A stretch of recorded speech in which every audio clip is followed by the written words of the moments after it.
And that's when we come to our next part of my journey. Jamaica. Jamaica. So Jamaica, my mum had done incredibly well here. You know, she had a very respectable family in Jamaica, but she had an incredibly extended family. She's been good people, my mum and dad. They brought a lot of people here. You know, some of those people were rebels. Some of those people were respectable people, you know, and we had a great, you know, a stronghold on the island. And I went there. I knew I was secure. I knew British police could never come and get me for anything. And I knew that I was in a situation that I could potentially keep myself quiet, which I never do, but I was supposed to do, and fly under the radar for a few years and then return to Britain. When you say British police couldn't get you, is that because there was no extradition or because you had it locked down? We had incredible political contacts up there. You know, we had people, we had everyone from the Commissioner of Police right the way through. Wow. Do you know what I mean? It had, you know, people, you know, serious people. And, you know, it was like, it was a safe haven for me, and it's where I was supposed to stay and behave myself. And I stayed with relatives to start with, and that was good, you know, very respectable. And then they introduced me to a respectable young lady whose father was a very prominent politician. And it wasn't long before we were hanging out together, she fell pregnant. And me being me, I was out in the town, had a really good friend whose father, again, was a big politician. Me and him were hitting the town every single night. He was on a little bit of a wayward mission because he split up with his wife. And so he was kind of a bit wanting to go out in the town. I was there from London. I wanted to go out in the town. So we're hitting all the clubs, basically. I would say clubs, you got dances, you got sound system thing, you got street, and you got uptown clubs, you know? So we'd hit a combination of the two. Had your music crossed over to the... Well, yeah, sound system music was sound system. So sound system used to have sound systems who had their genres of reggae, you know what I mean? And it was dub plates, it was MCs, it was that whole base of dancehall. And these were sound systems who'd done street dances, and that was part of Jamaica. Did they have raves in Jamaica?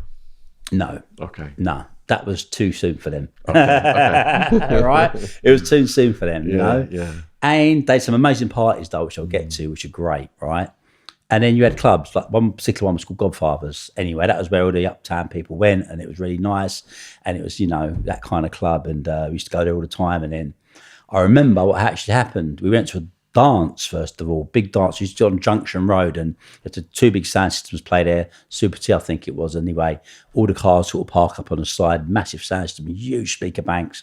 And it was by there, you go to a thing called Higgler. Higgler sells like Dragon Stout, and he's got Rizzlers and all kind of stuff you buy from him. So I bought some Dragon Stout. So I'm walking back, and I thought, wow, saw this girl. I thought, fuck, she's amazingly beautiful. And I walked up to her, being me, thinking I was, you know, the bee's knees. I wasn't a bad looking fella back then, Shaun, you know. I could pull a girl, I could, you know, throw a line out there. So I walked up to her, I said, do you want a drink? She just looked at me cold and I said, you look like you need one. And just turned her back on me. And it was like, wow, that is the most severe knockback I've ever had. So I walked back up to the car. I go, what's all that girl, man? He's gone, boss, that's Miss Jamaica, right? And I'm like, yeah. He's gone, that's Miss Jamaica, that's Era Quiet. She just came back from Miss World, da da da da. So I was like, all right, that's the worst thing you could have done to me, right? You just told me that. Anyway, we went out like the following week or a week after that to Godfathers, which is an uptown club. And it was a great club. Do you know what I mean? It was something out of Goodfellas film. We used to go in there because he had a lot of weight, we had a lot of influence. You know, the guys would come over the table, bring the table over, drop it by the dance floor, bottles of champagne. It was that kind of thing. Anyway, I saw Erica in there and I made B-dive for her. Convinced her and her friends to sit down. They sat down.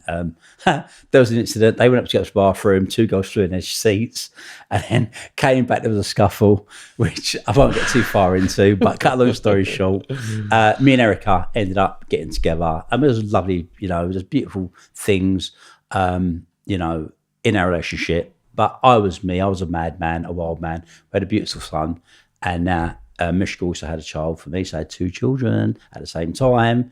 And, you know, I was the rebel, you know, and I tried then, though, to check myself. And I tried to myself, look, it's not going to work with Mishka. I know it's not going to work with Mishka, right?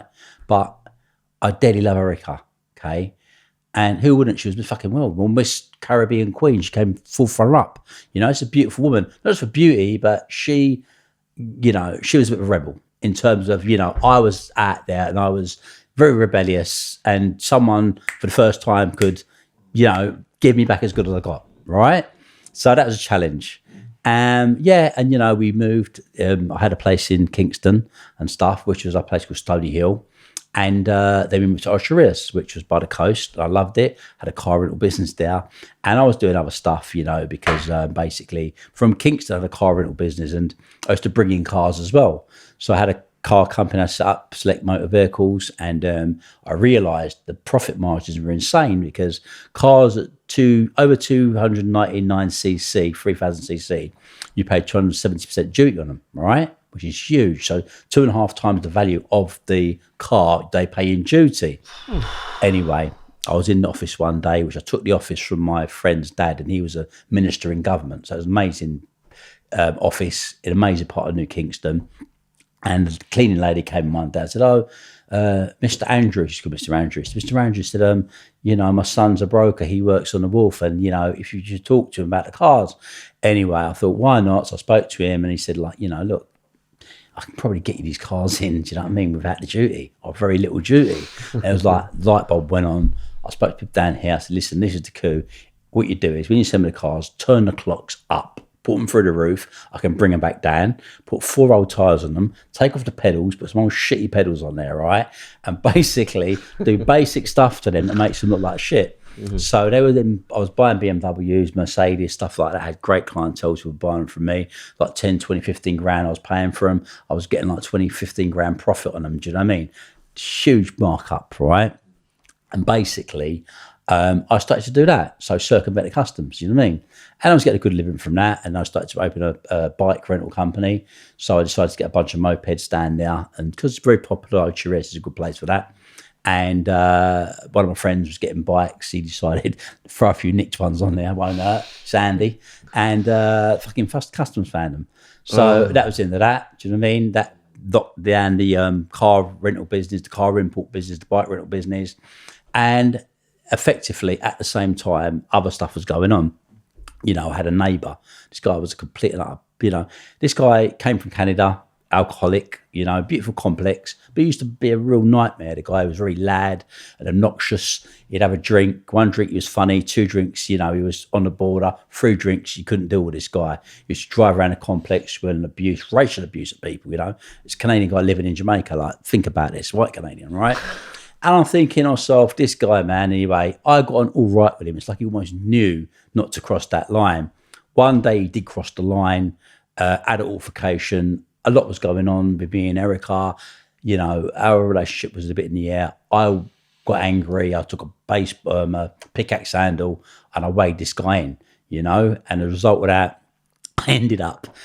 Everyone they were bringing flowers around for Erica. They were bringing me shit and saying, this is the greatest thing anyone's ever done. Because these are all middle-class Jamaicans living there and they don't get into that kind of stuff. And what I'd done was real downtown ghetto. I beat the guy up with a pickaxe handle, right?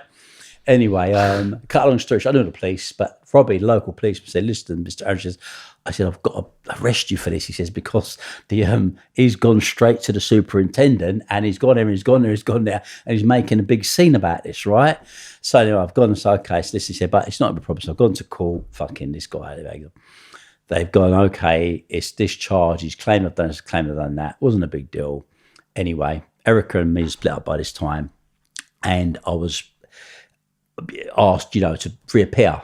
Anyway, I was flying back to England, and then every fucking 2 weeks, it was like every month, I think he was sending me back to reappear. I made over a course of a year, 12 journeys. Just travel journey anyway, but it was every month traveling to Jamaica. And I'm thinking to myself, at the end of this, I got there one day, I said, it's fucking, I can't settle anywhere. So I said to my solicitor, I said, look, what happens if I just plead guilty to this thing? He said, it's a fine. He said, you plead guilty. He said, it's like a minor misdemeanor. Anyway, so I've gone to court that day, come down, so, this course, malicious wounding, da-da-da-da. So I'm guilty. I plead guilty. The magistrate's like, guilty? I said, yeah, I'm pleading guilty to it. But it's fine, isn't it? God, this is a serious charge you just plead guilty to. He'd gone remanded in custody. I thought, what did he just say? Right? What the fuck did he just say? Anyway, I'm still in shock, right? So I'm thinking, what the fuck? Anyway, so they take you down at the courthouse, right?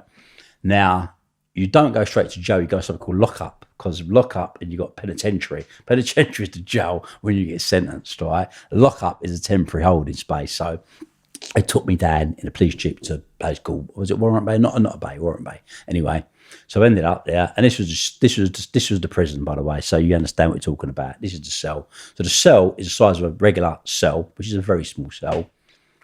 It's just newspaper on the floor. Newspaper on the floor is where you're going to sleep. There's no bed, right?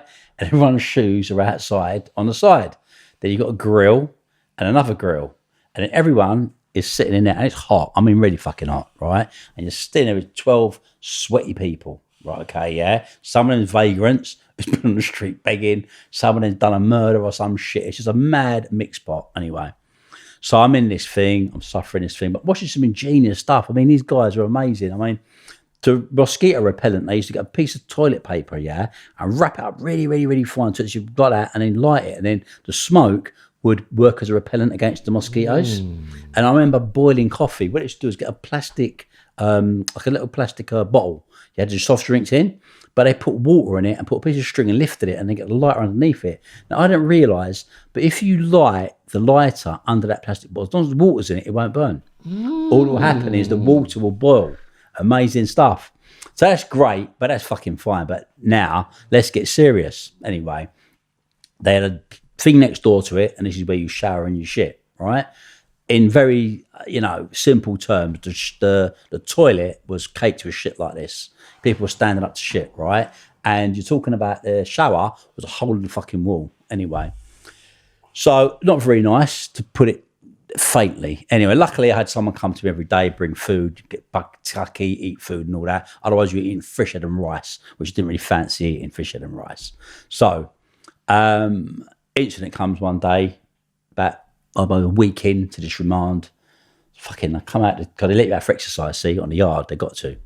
They don't have to. There was an incident, I remember they kept, I think, 10 guys in a lockup in cassava piece, and they all suffocated to death. They forgot to feed them. They were drinking their own urine. Do you know what I mean?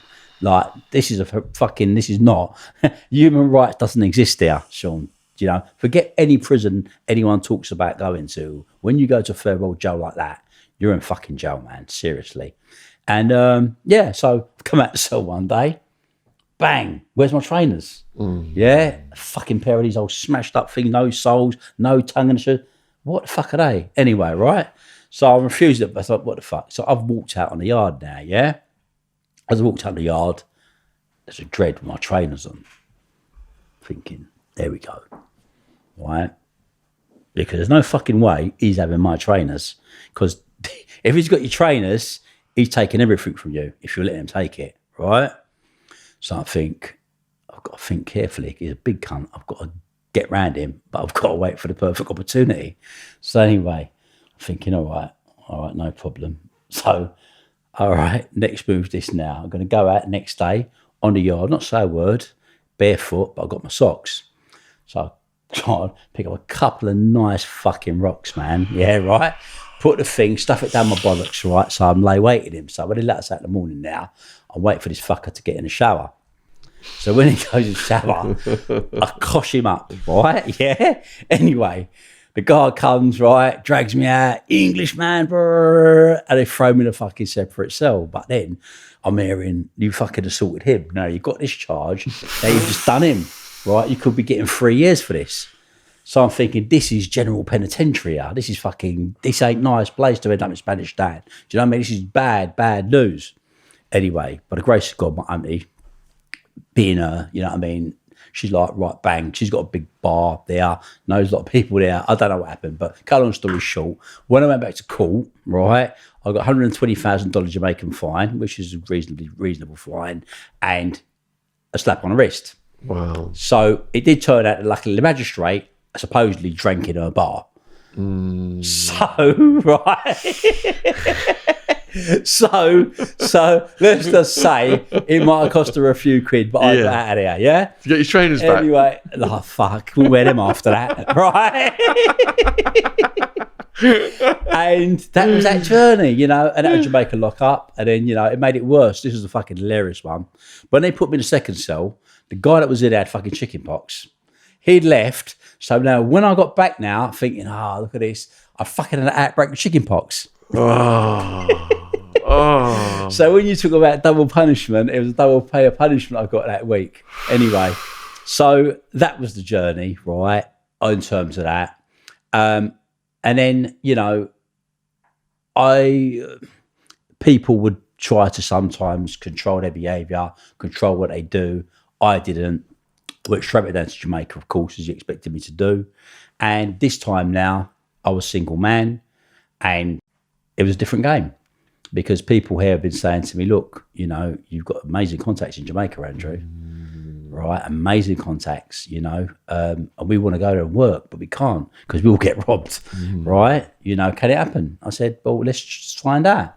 Did you have money salted away along the way? Or are you pissing it away, your money? All the money you made? I was making money from the cars, I had a nice place out there and, so I was making money. But so you always had some capital? But nothing like I started to make. Okay. Nothing like I started to make, right? Yeah. So I lived comfortably. I lived nice by any standards, had BMWs, had nice things, you know what I mean? But it became a different beast. And that different beast was, I went back down. Someone had come to me, wanted to put something together.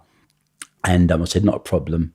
Actually, it's quite funny because on a few occasions, I'm going to tell you about a few things. But on this particular one, they went down there and said, look, want to put this move together, Andrew, can you do it, blah, blah, blah. Anyway, I went down, had brought money down and stuff like that to arrange things. So I had an extended member of family. I said to him, look, we want to get some bits and pieces. But until what it was, I said, we need to change some money into US dollars because they said they had someone there with a contact, which is all bullshit. It was basically a con. Anyway, he then said to me, okay, so he changed up all the money and said, listen, what are you doing, Andrew? And I'm like, he said, listen, Andrew, he said, you're not a child. He said, right, at the end of the day, your parents, he said, have done a lot for me over the years and I can't see you here doing anything, right, without at least, making sure that you're all right. So he then said to me, go down to a place which is a local gambling house where another member of extended family who my mum knew incredibly well, my dad, and it was the same person that actually I'd seen as a child when I was at the Tate and Lowell sugar factory, throwing over the barrels of weed. Holy shit. Okay, so... Recurring theme. Yeah, recurring theme. So I went to see him. He had a gambling house in New Kingston, but he was the man now. He'd controlled it. He went back in the 70s. They had a huge, what was a legal bank. So basically they were bringing in, or they didn't all the contacts, because he was a massive smuggler. He used to smuggle from Colombia, Colombian gold weed down into the States. I mean, huge. Back then, like, £20,000 was a lot of fucking weed, you know what I mean? And that's how he was doing it. He stepped away in the 70s. After the introduction, really, of cocaine and the cartels came into play, he decided to move from that. So he gave up all these boats, do you know what I mean? And he kind of, stepped away from that, just continued doing his weed from Jamaica and left the cocaine business. We didn't get involved in the cocaine business in the first place, right? But we'll get back to that as well, because he had apprentices, basically, who were his understudies who didn't give it up, and they continued to work with the cartels, right?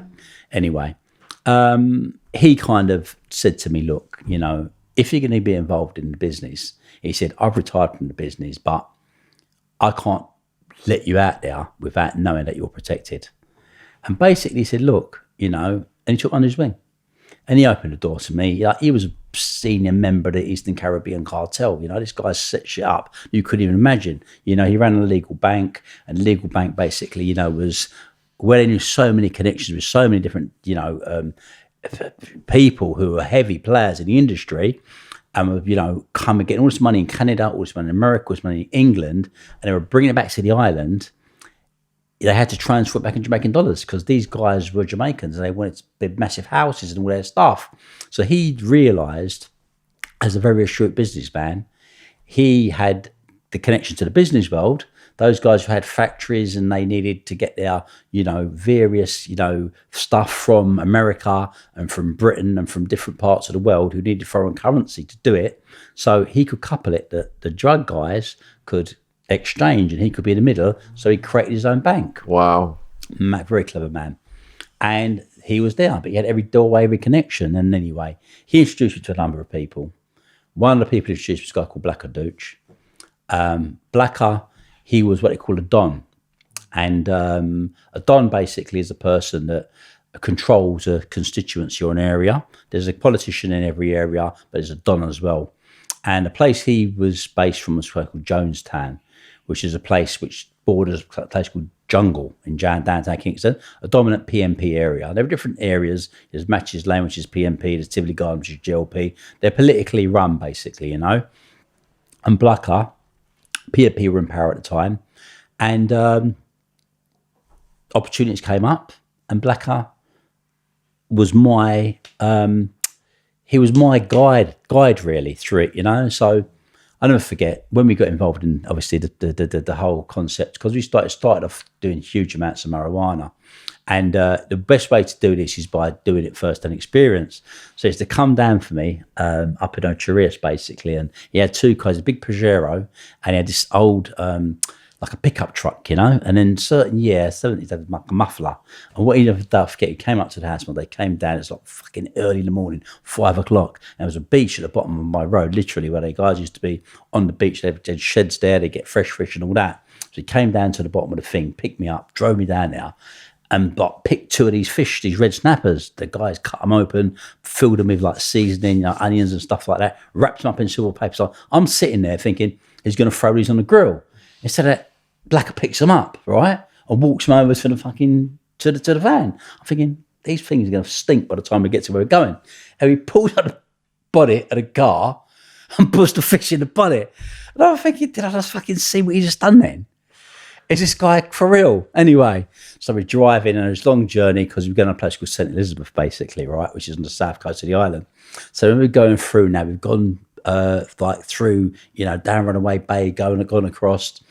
Anyway, maybe, I don't know, 45 minutes, hour into the journey, he pulls off to the side of the road, hits the bonnet, takes the bonnet off, and draws out these two pieces of silver paper, opens them with this fish perfectly steamed, right? Because the old muffler, the manifold in those things got hot as fuck. So what it done was it generated the heat to steam the fish.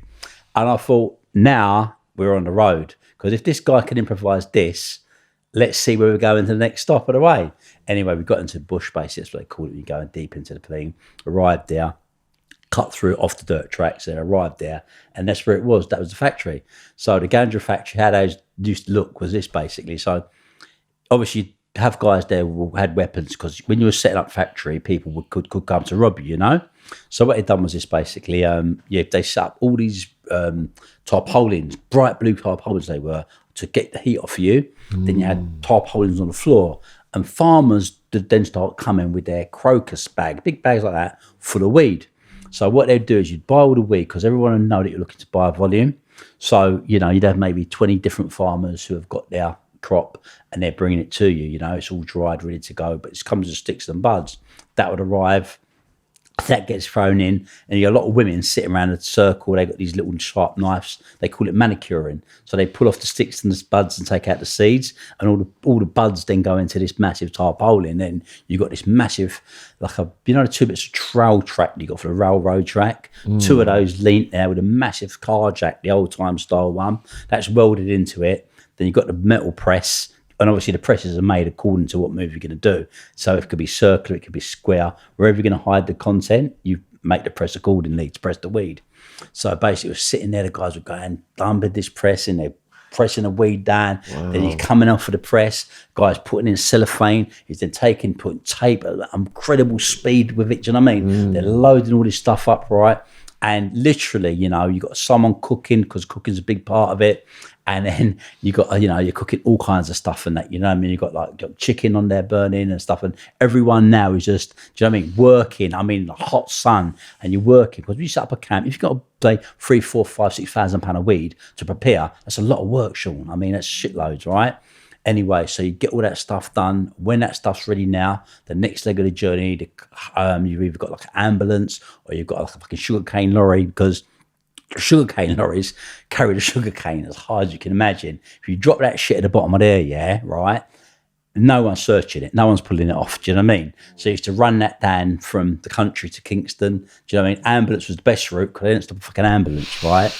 Anyway, that gets down there. When it gets there, we used to make our own dog repellent, you know, out of pimento leaves. Used to break that down. Used to cover that on it, give it another wrap.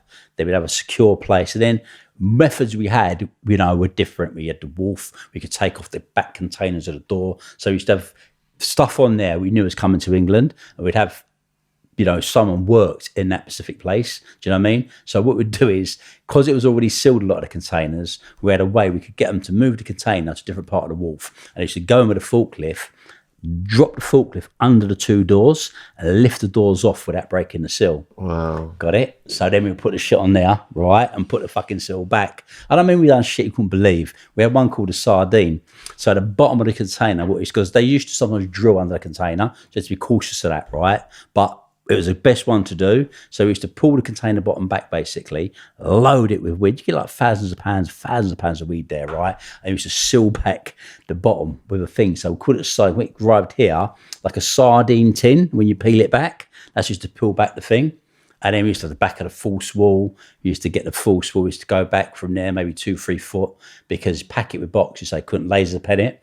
And then you get like rusty, these pot rivets, you put them in vinegar so they look rusted. If they did look at first eye inspection, I mean, if you had a method of smuggling, we found it. Do you know what I mean? And I mean, and I loved it. It was a buzz to me. It was something I wanted to do. And the more ingenious it was, and the more methods we could use to do it, the more I done it. Do you know what I mean? And we done it. We done huge amounts of weed.